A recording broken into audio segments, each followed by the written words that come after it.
Olá, Enfermagem Brasília, sejam bem-vindos novamente.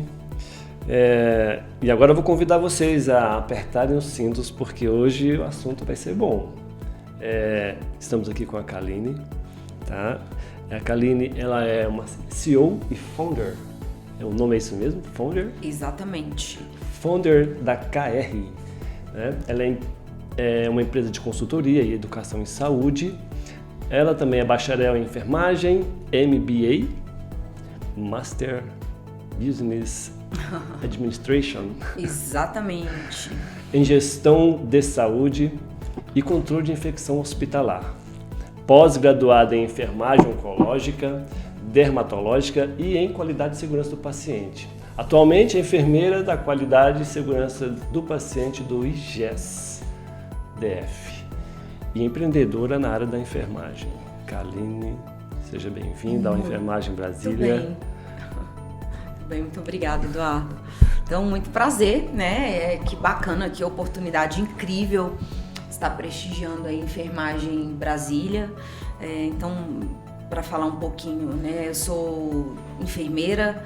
Atualmente eu tenho 19 anos na enfermagem e eu iniciei como técnica, sim, né? Eu não posso deixar de citar. Então, entre o técnico e a graduação ao todo são 19 anos. Então, desde 2013 eu atuo como enfermeira. Atualmente eu atuo na área de gestão da qualidade e segurança do paciente, né? E tenho aí também esse lado do empreendedorismo, né? Que ele começou aí em torno de uns 4 anos atrás, onde eu fundei, né? Eu criei esse CNPJ e a KR de Kaline Rodrigues, onde é umas atividades paralelas que eu faço relacionado à parte de consultoria, educação, treinamentos, que é uma das minhas paixões. E eu sou também enfermeira dermatológica, então eu atuo também na área de cuidados com a pele. Nossa, mas quanta coisa! Sim, é o que eu gosto e é o que eu me descobri e é o que eu faço de melhor. Então hoje eu já tenho propriedade e segurança para dizer, né, que essa é a minha jornada e são os nichos nos quais eu estou inserida e é aquilo que eu faço de melhor, né, que eu tenho me aperfeiçoado, continuo nessa construção coletiva. Então, mais uma vez eu agradeço a oportunidade, né, eu tive a oportunidade de conhecer o projeto, né, eu agradeço a minha ex-aluna e futura colega de trabalho, que é a Eliane, que me convidou, né, e também eu tive acesso para assistir o Enf Brasília de uma colega, a Carol, que também falou sobre temas interessantes. Sim. E eu fui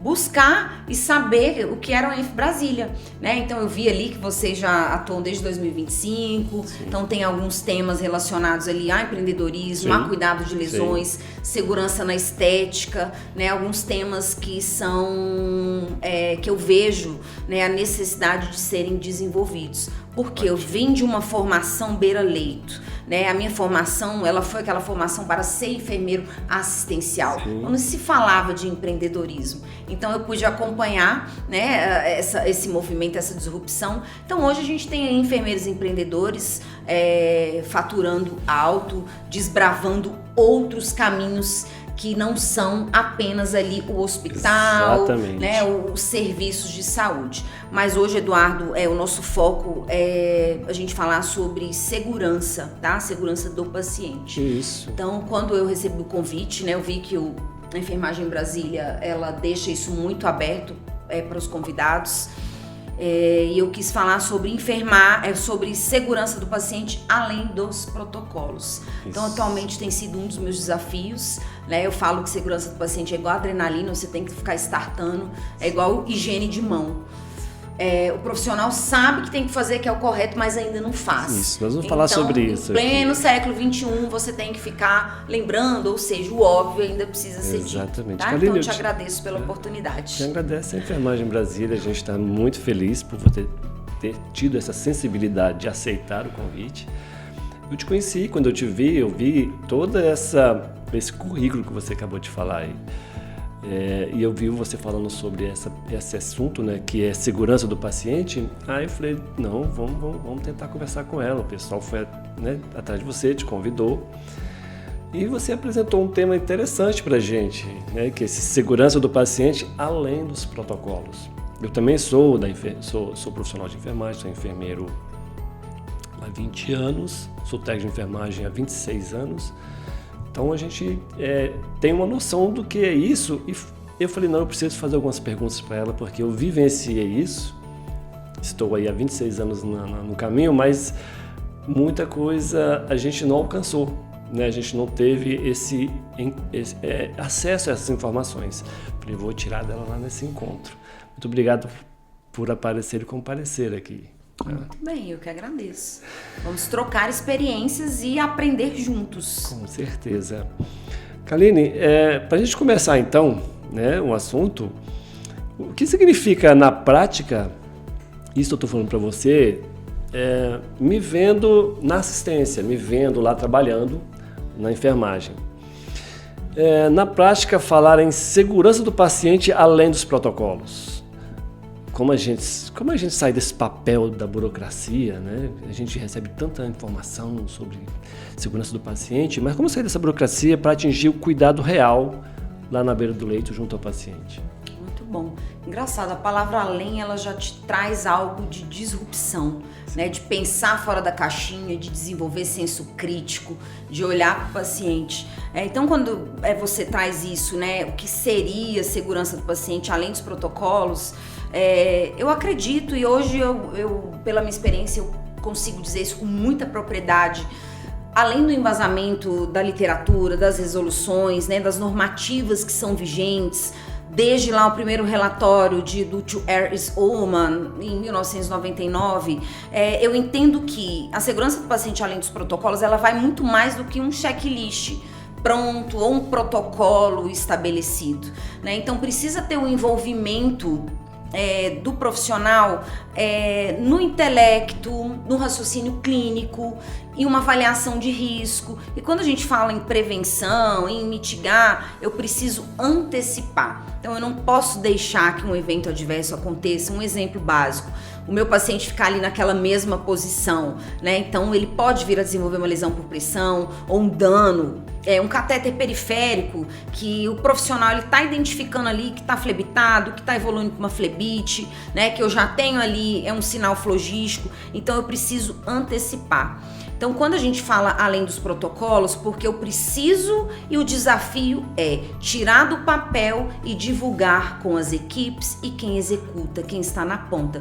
Porque a segurança do paciente, de fato, ela acontece beira-leito. Então, é envolver o familiar, cuidado centrado, né, no paciente, o paciente, a pessoa. Então é fazer com que aquele colaborador, aquele membro da equipe, né, hoje a gente fala da enfermagem, eu estou na enfermagem em Brasília, mas pensando na equipe multidisciplinar. Então eu acredito e posso dizer com muita propriedade que ir além dos protocolos é você transpor a barreira.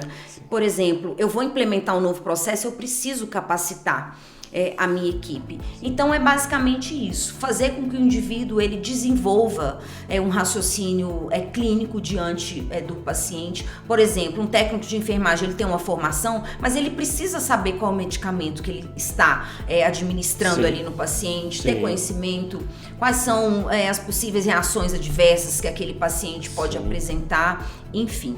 E hoje eu vejo que as pessoas elas estão muito robotizadas. Sim, não é tão mecânico assim. Exatamente. Então, ser robotizado vem de um sistema, né? Tem a ver com a cultura organizacional.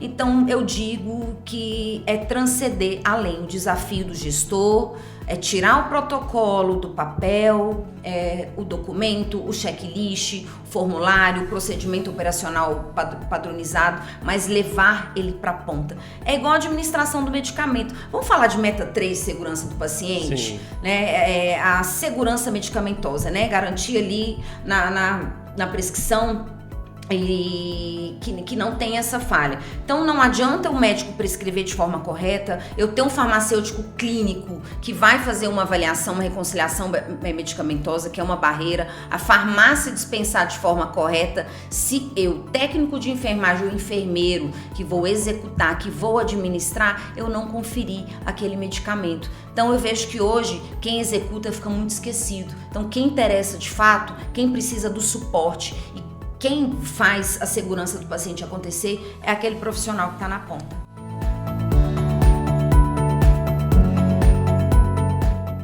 Muito bem. Sabemos que a enfermagem aqui de Brasília e também do Brasil enfrenta rotinas exaustivas, né? A gente que é da área, a gente sabe como que funciona isso. De que forma esse cansaço, né, essa sobrecarga afetam a segurança do paciente? Engraçado, é tão bom a teoria ser aliada à prática, porque eu vivi tudo isso, né? Então é igual uma espécie de grupos de ajuda. Isso. Porque é igual o coaching, que é a pessoa que está passando pelo processo, não tem como você falar de algo que você não tem propriedade, que você não viveu. Eu já dormi no chão, né? Em repouso, já passei por vários hospitais privados aqui no Distrito Federal. Então, assim, eu sei o que é uma rotina exaustiva. Já trabalhei 4 anos em 2. Trabalhei noite e dia. Na época a escala era 12/60. Hoje não tem mais 12/36. Então, eu já fiz 36 horas seguidas. Já fiz 44 horas. Então, eu já tive essa rotina. Então, já chorei. Já passei por humilhações. Eu nunca esqueço. Tinha um médico, um abençoado no serviço, que uma vez ele jogou o laringo assim, que não tinha lâmpada, e xingou, né, e trouxe para a enfermagem. Então a enfermagem, ela vem desde a cultura, né, de Florence Nightingale, no sentido de que veio com esse movimento de trazer para o lado científico, mas a enfermagem, ela já vem de uma estrutura que era exercido por moribundos, por prostitutas, né, por padres, por pessoas assim. Então, ao longo do tempo, eu nunca entendi essa desvalorização. Ao longo do tempo, a gente veio nesse crescimento. E com a Covid, a pandemia, né, a gente veio e ganhou mais visibilidade. Então, até pouco tempo eu escutava, estuda mais um pouquinho para fazer medicina. Não, meu amorzinho, eu nunca quis fazer medicina. Eu sempre quis fazer enfermagem. Então, eu vejo que também falta a gente fazer uma educação em saúde da população e valorizar. Por exemplo, hoje a gente já tem os consultórios de enfermagem, né? Nos meus atendimentos eu realizo a consulta de enfermagem e o procedimento em si, mas a própria população ainda não confia, né? Porque está atrelado ainda ao profissional médico. Então é muito importante a gente trazer esse movimento para que as pessoas de fato saibam quais são as atribuições e o papel, a performance do médico e o papel da enfermagem. Então, poxa, eu soube aí recente ontem que já foi suspenso de novo para votar a questão do piso e da carga horária, né, das 36 horas. Então eu me pergunto, por que essa dificuldade de não valorizar? Então até quando? Por que eu digo isso? Eu vim de uma jornada exaustiva, então eu vivi isso. Então eu vivi tendo um lanche diferenciado, né? Era a fruta, a banana e o iogurte pro enfermeiro, pro médico, mas pro técnico era aquele pão com a manteiga, com a margarina e o café com leite. Eu vim de locais que não tinham um repouso adequado. Gente, há pouco tempo atrás a gente tinha diferenciação de quem ia entrar no elevador ou não.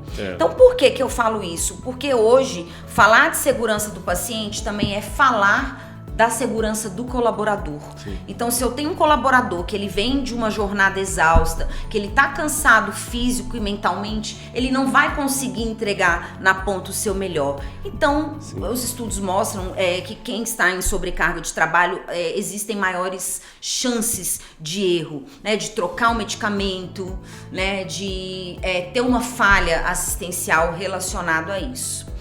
Você pode, por gentileza, reformular, Eduardo? Porque eu quero destrinchar melhor essa pergunta aí, porque esse tema é muito importante. Senão, eu perguntei se a rotina, né, da gente é bem pesada e de que forma, né, esse cansaço, um cansaço ou, né, uma sobrecarga que a gente tem muito, pode afetar essa segurança do paciente. Muito bem, vou complementar e eu deixo até esse adentro para os gestores, além de liderar e servir, mas liderar também é cuidar do seu colaborador. Sim. Então, se o seu colaborador, ele tá com filho que tá com febre, se ele não foi bem alimentado, ele não vai produzir. Então, a gente ainda tem gestores que se preocupam com os números. O número é importante? Sim. Mas quem vai executar e quem vai te trazer o número, ele é mais importante. Porque o paciente é a matéria-prima, mas o seu colaborador também. Sim. Por que eu digo isso? Porque porque em pleno século XXI, né, falando de saúde mental, NR32, essa obrigatoriedade, ainda existe algumas instituições que não têm políticas muito bem alinhadas, né, e como ali primícia da instituição para cuidar do seu colaborador. Então ele tem um CDF, ele não se sente à vontade, então muitas vezes é aquele serviço que adoeceu. Então é basicamente isso, né, pela a minha experiência e pelo que a gente estuda e vê e participa aí junto com os especialistas, que a sobrecarga de trabalho ela impacta diretamente na qualidade assistencial. Sim. Então, se eu tenho um colaborador que ele está motivado, ele é alinhado com o propósito da empresa, se eu cuido dele, ele vai produzir melhor. Sim, tá? sim, Então, sim. é basicamente isso.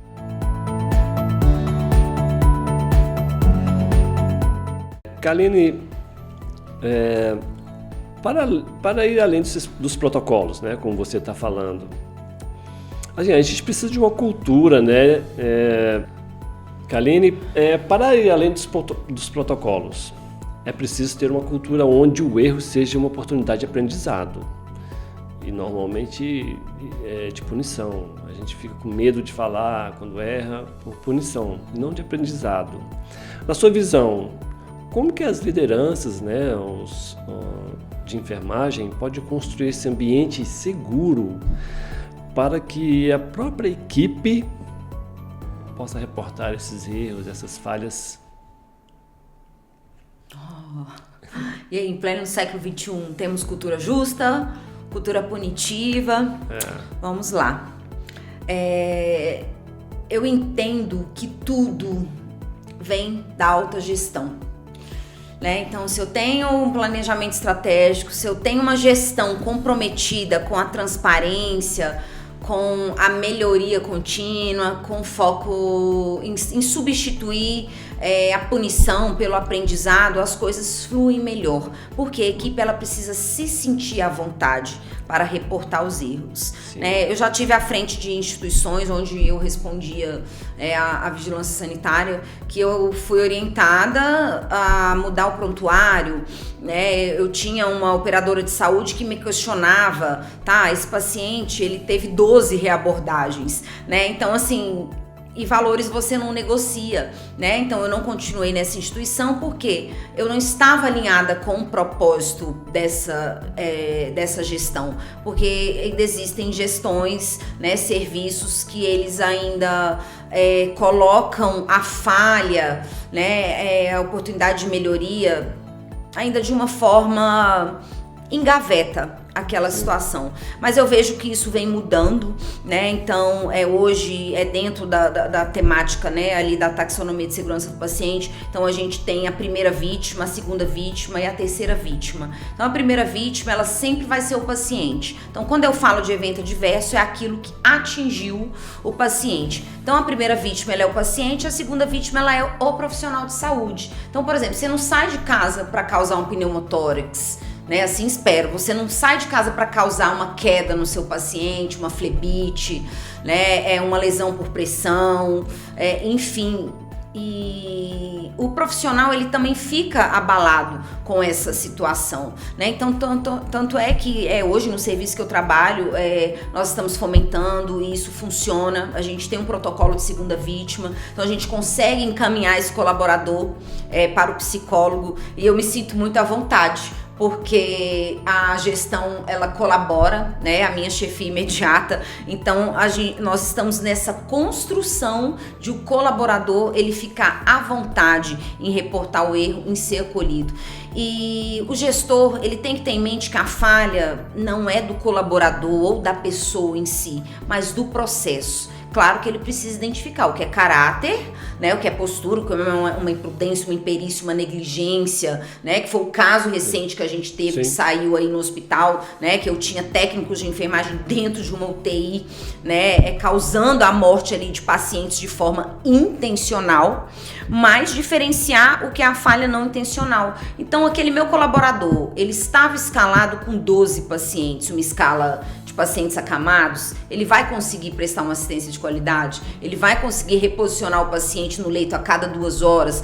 ele tem mais chance ali de trocar o medicamento. Então é basicamente sobre isso. Então, e a terceira vítima, né, ela sempre vai ser a instituição. Então a instituição que teve o dano, que saiu na mídia, né, então ela também fica ali com a sua imagem denegrida. Mas falar sobre cultura justa versus cultura punitiva, nós ainda temos um movimento que precisa ser melhorado. A cultura justa é onde de fato o colaborador ele se sente à vontade para reportar as falhas, os erros, e isso vem de todas as hierarquias. E numa cultura punitiva, né, eu ainda tenho uma mente com cabresto, né, engessada, que ali ela leva para o lado punitivo. Então, o objetivo dentro da RDC, do Programa Nacional de Segurança do Paciente, eu falo que o Brasil ele costuma ser atrasado em alguns avanços, porque o programa, né, a portaria 529 de 2013, hoje já tem 13 anos, mas até hoje você ainda precisa falar do básico. Até hoje algumas instituições elas não falam sobre segurança do paciente, e eu deixo aí essa deixa, né, para os conselhos, para a gente fomentar também mais eventos científicos relacionados a isso e incluir na formação. Então, o objetivo é que a gestão trabalhe isso e crie uma cultura de substituir a punição e trazer aquela situação, problema, como um aprendizado. Tá, hoje eu fiz uma cirurgia, era para operar o membro esquerdo, mas eu operei o membro direito. Nós temos um caso de uma passista no Rio de Janeiro que saiu na mídia, que ela foi fazer uma esterectomia e ela me saiu de lá com o membro amputado, tá? Então isso é muito sério. Então, que a instituição pegue um caso e trabalhe com aquilo e se interesse. O que eu posso fazer para melhorar? E que não fique mais um número, né? E é basicamente isso. O colaborador ele precisa ser acolhido e se sentir à vontade para reportar as falhas, para que o serviço possa mitigar. Então realmente é um desafio aí, cultura justa versus punitiva, e hoje eu falo com muita propriedade que graças a Deus eu estou inserido em uma instituição, né, desde a minha gestão imediata, que nós estamos construindo isso. A gente tem um protocolo de segunda vítima e junto com os pares promovendo esse senso de acolhimento, mas também de responsabilidade por parte do gestor e colaborador. Em cima dessa pergunta, você falou aí sobre erros intencionais e erros não intencionais. Exato.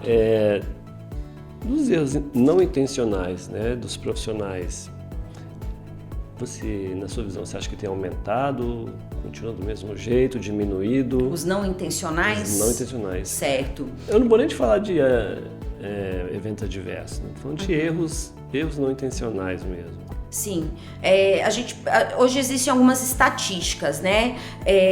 Eu vou só colocar um adentro, que dentro das novas literaturas e linguagem, a palavra erro, ela está sendo substituída por falhas de processo ou oportunidade de melhoria, porque o erro ele é pesado, né? Então, tanto é que dentro do dicionário e tudo, a gente tem erro médico, iatrogenia, então ele entra como erro médico, mas na verdade falha da assistência de toda uma cadeia ali, daquele processo do serviço de saúde, das linhas de cuidado, enfim. Hoje a gente sabe que a gente tem no ranking, né? Então dentro aí das estatísticas que os relatórios de boas práticas da Anvisa eles deliberam, então ainda existem alguns erros não intencionais, tá? Onde está relacionado a meta 1 de segurança do paciente, que é a identificação do paciente, a meta 6, que é lesão por pressão, então eu deixo isso aí também como uma oportunidade de melhoria, porque o paciente ele entra sem lesão no serviço de saúde, ele sai com uma lesão, então isso é um dano que a gente causa, tá? Isso é possível de judicialização. A parte também da cirurgia segura, então tanto é que a gente tem outros movimentos dentro da segurança do paciente, de parto seguro. Então, para te dizer assim especificamente, né, do meu serviço, a gente trabalha mensurando, que tem um sistema específico, né, de números que são relacionados ao serviço em geral, mas nas estatísticas gerais eu não consigo agora de cabeça de trazer números. Foi só assim, uma visão. Exato. Só saber mas, se você está acompanhando, se Você acha que está aumentando mais ou mantém? Pelo tempo que eu trabalhei, né, na assistência, eu percebi os erros que aconteciam corriqueiramente, todos os dias praticamente, alguns erros não intencionais, mas a gente ainda, no tempo, a gente já ficava meio assustado com a quantidade, né? Sim. Aumentando, na verdade, eu não posso te dizer que sim, porque desde o movimento, né, o Brasil ele passa a ser um país signatário e ele institui a obrigatoriedade dos núcleos de segurança do paciente e ele adere ao Programa Nacional de Segurança do Paciente, onde é um programa que ele traz políticas, né, que ele traz protocolos e diretrizes. Porque antes não se falava sobre isso, mas a falha, ela sempre existiu. Sim. Então, eu não colocaria aumentando, talvez uma subnotificação, mas eu consigo enxergar uma melhora desse processo de uma forma de diminuir. Mas cada serviço, ele é único. Então, eu preciso entender ali o meu perfil epidemiológico, o meu serviço, e dentro da minha linha de cuidado, eu mensurar. Por exemplo, hoje no hospital que eu trabalho, eu sei o que a gente precisa melhorar. Eu, em parceria com os gestores, com as equipes, porque eu tenho aquele KPI ali, né, aquele indicador que está nos mostrando. Não intencional, né? A gente vê em algumas coisas ainda, né, nas séries americanas que eu gosto, entra lá o lado da psicopatia. A gente vê números pequenos, mas também existem eventos adversos não intencionais que a mídia não traz e que o próprio serviço de saúde também não mensura. Então eu acredito que o caminho é trabalhar a importância de gerenciar esses indicadores e de fato o que eu tenho ali que eu preciso melhorar. Mas isso é muito específico.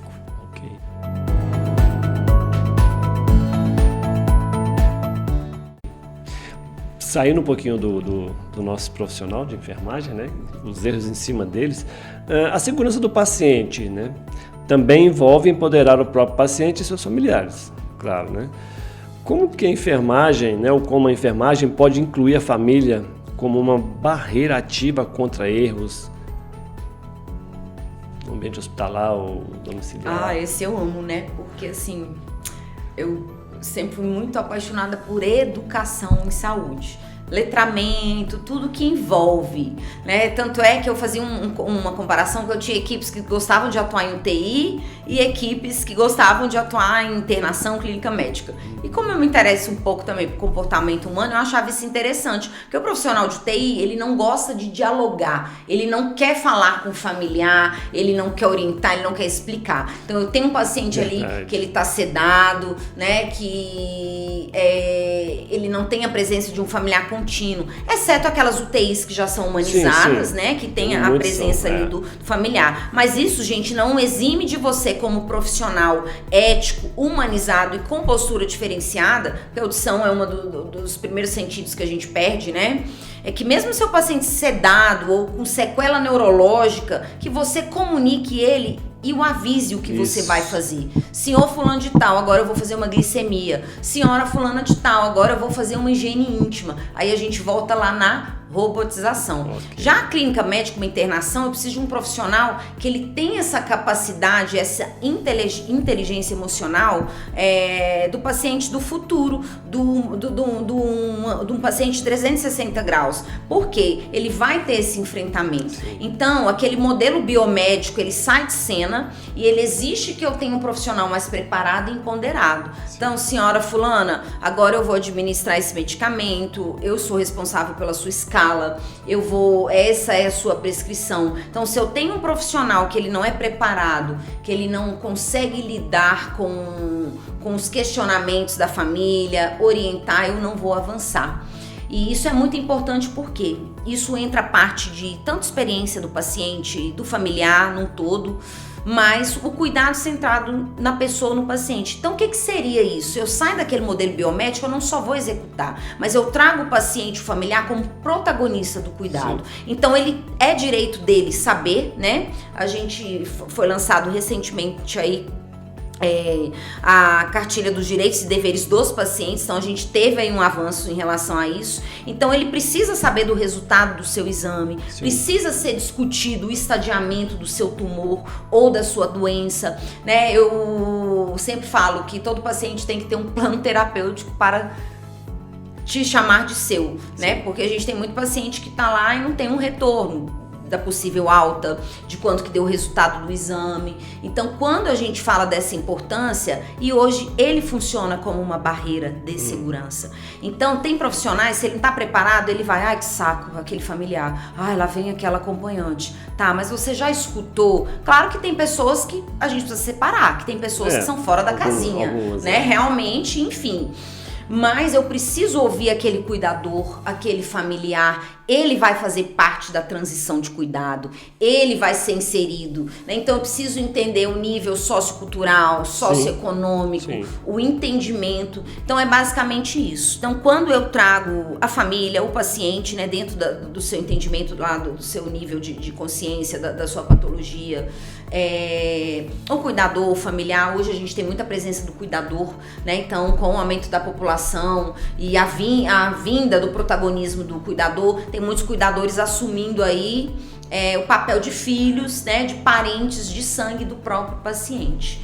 Então essa importância, ela traz com que essas pessoas, né, esses personagens, eles também atuem como sujeito do cuidado. Equipe, ali tá uma hiperemia, equipe, o medicamento acabou, equipe, a bomba. Então se esse profissional não está preparado, ele vai interpretar isso como... Então se eu vou lá e oriento, olha senhora, quando o soro estiver acabando, vai acontecer isso e isso, eu vou ter um profissional que não vai, um familiar, alguém que não vai ficar ali o tempo todo, porque ele foi acolhido, teve ali uma orientação na admissão, em todo um contexto, então ele está empoderado. Então ele também passa a se tornar um agente de cuidado e entra também como uma barreira de segurança. Perfeito. Veja só como é que a segurança do paciente é tratada, né? A gente tem que buscar realmente essas informações. Tudo é interligado. Então, protocolos são diretrizes gerais, mas cada paciente é único, é um ser único. Em que momento, né, esse olhar clínico do profissional de enfermagem, a intuição do profissional de enfermagem pode falar mais alto para garantir a segurança do paciente que está evoluindo mal ou cuidar do paciente? Eu acho que isso é uma coisa tão básica, né? Mas assim, o óbvio precisa ser dito. Eu sempre tenho uns jargões, uns mantras, né?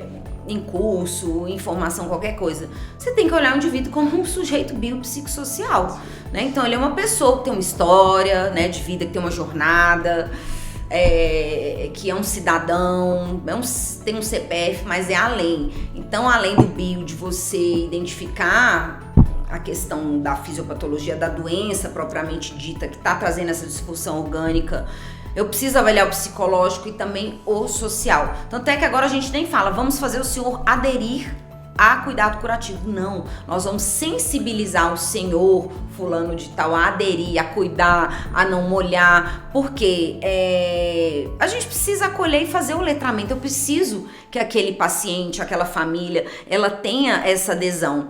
E o protocolo, às vezes, ele é muito engessado, né? Então eu sigo ali um roteiro. E é igual a inteligência artificial. Hoje você joga no chat GPT, mesmo assim ele ainda precisa do cérebro humano para fazer uma revisão e para validar ali se de fato aquilo tá dentro do escopo.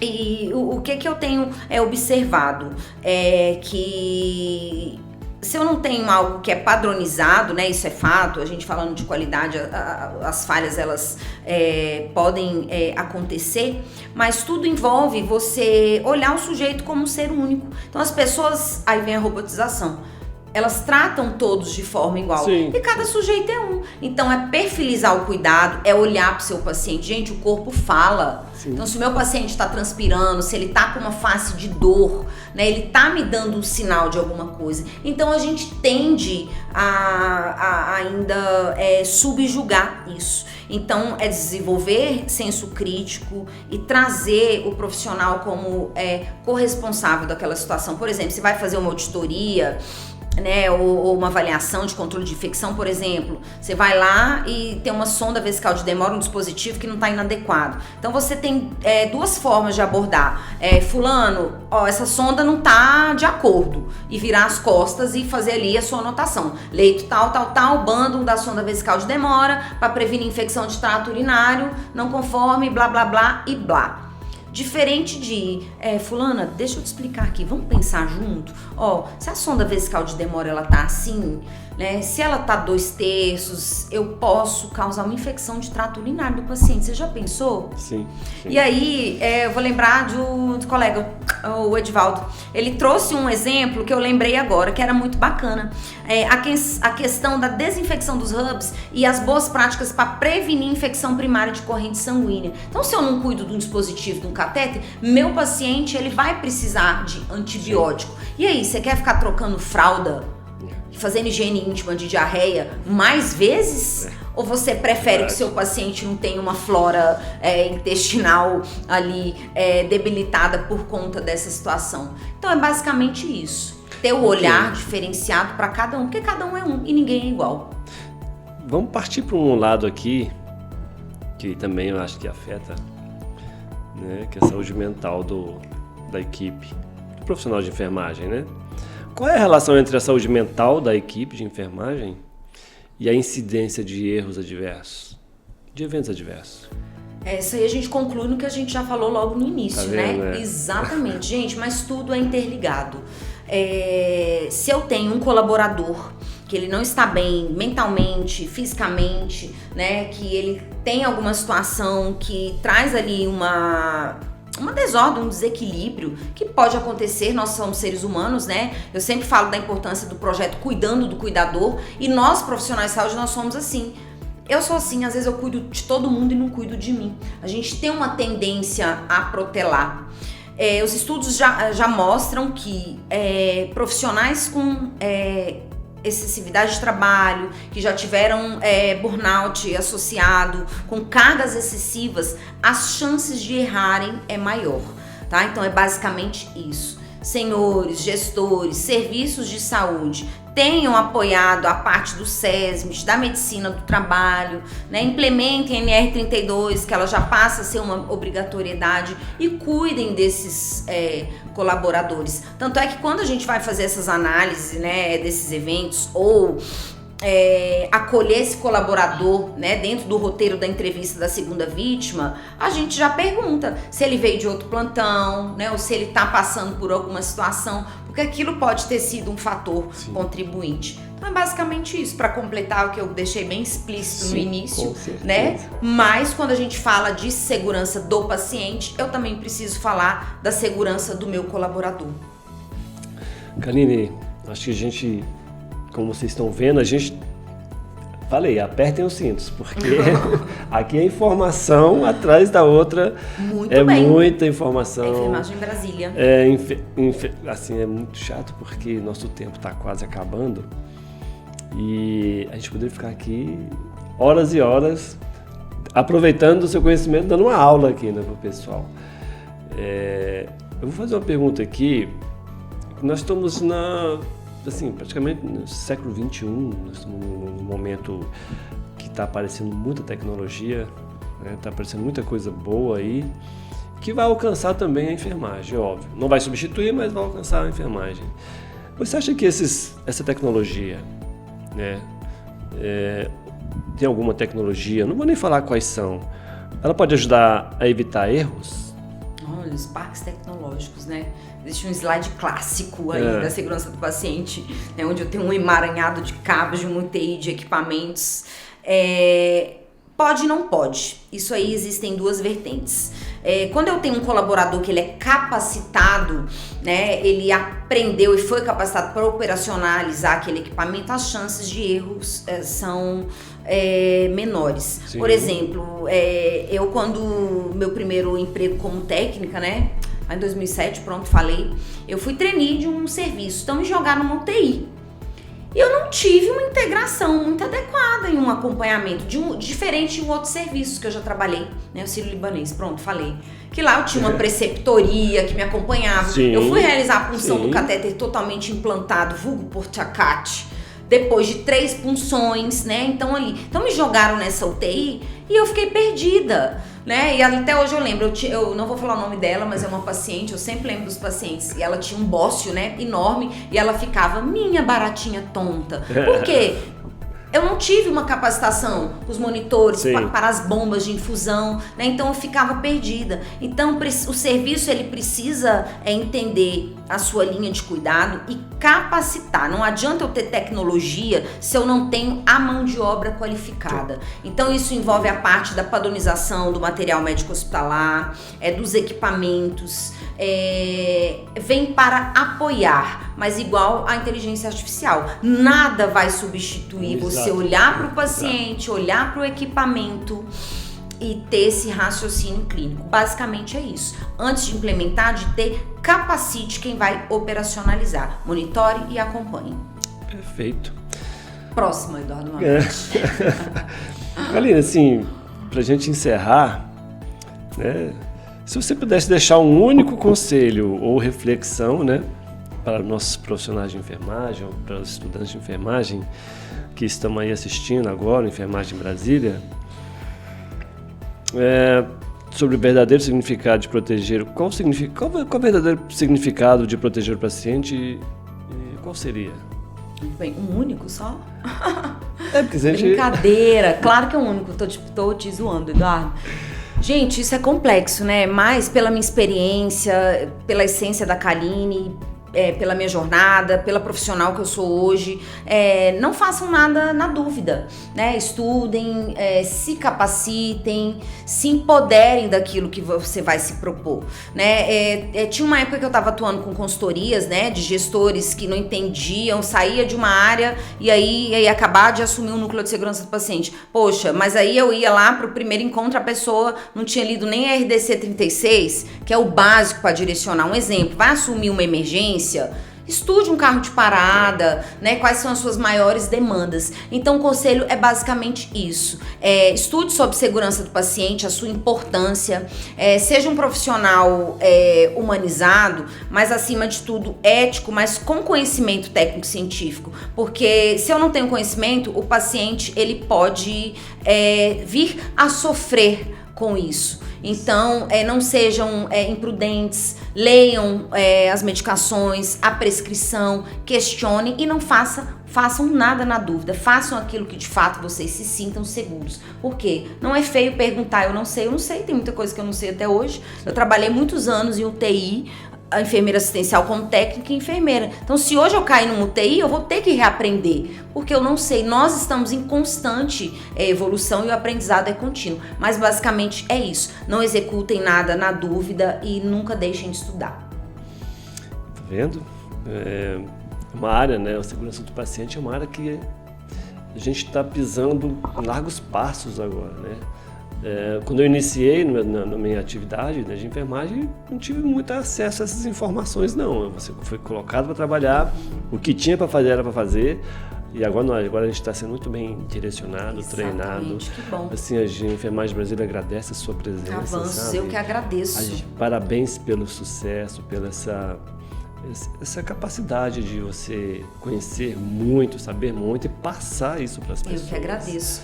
E isso que você falou é importante, você falou que você não vivenciou isso, né? Então, assim, muitos serviços, eles ainda trocam o pneu do carro rodando, né? Então, a gente deixa a situação acontecer para que eu vou tomar uma decisão. Então, quando falar de segurança do paciente, também é prevenir. Então, é antecipar. Então, por isso a importância de capacitar e se certificar que esse profissional, de fato, ele está capacitado. Mas aí, eu como gestor, eu como serviço de saúde, eu dei esse apoio e volta mais uma vez, é o que o serviço quer entregar. A missão, a visão, os valores.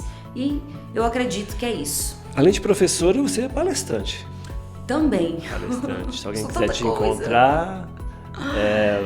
no seu Instagram? Sim, eu tenho lá, não fomento muito, né? Mas é o @KalineNurse, que é a conta profissional. E eu sou palestrante, sim, já tem um tempo que eu estou aí fomentando alguns eventos científicos, né? Olha. Inclusive à frente de uma sociedade, tudo. Eu não sei se eu posso obviamente que pode. Aqui é o lugar para você falar. Né? Mas são linhas de trabalho que também estão aí em sinergia com a sua proposta, né? O propósito de capacitar, de empoderar e de fortalecer.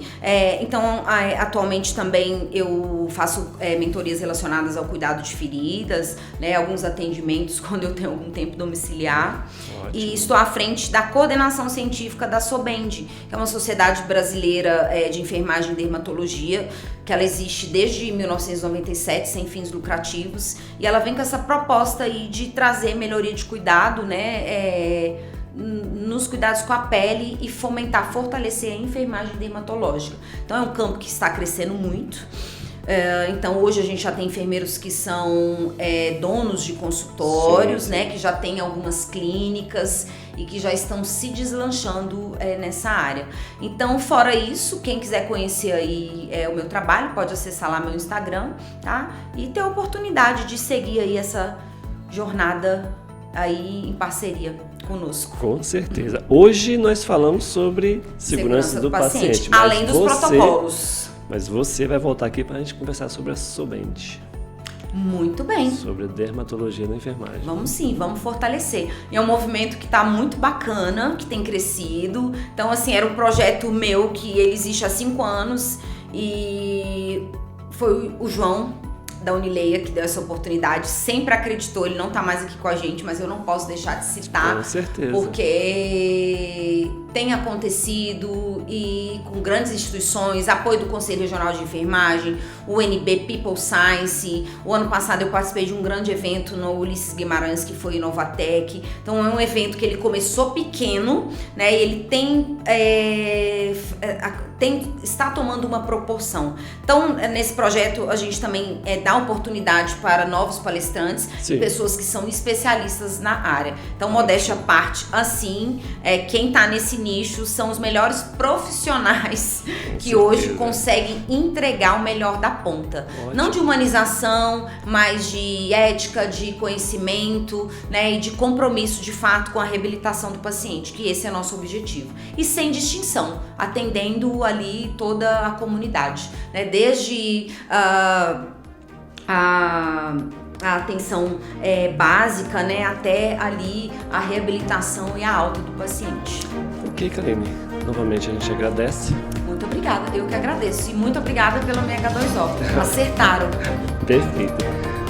E pessoal, então é isso. Tá? Segue a gente lá no canal, deixa um comentáriozinho e até a próxima.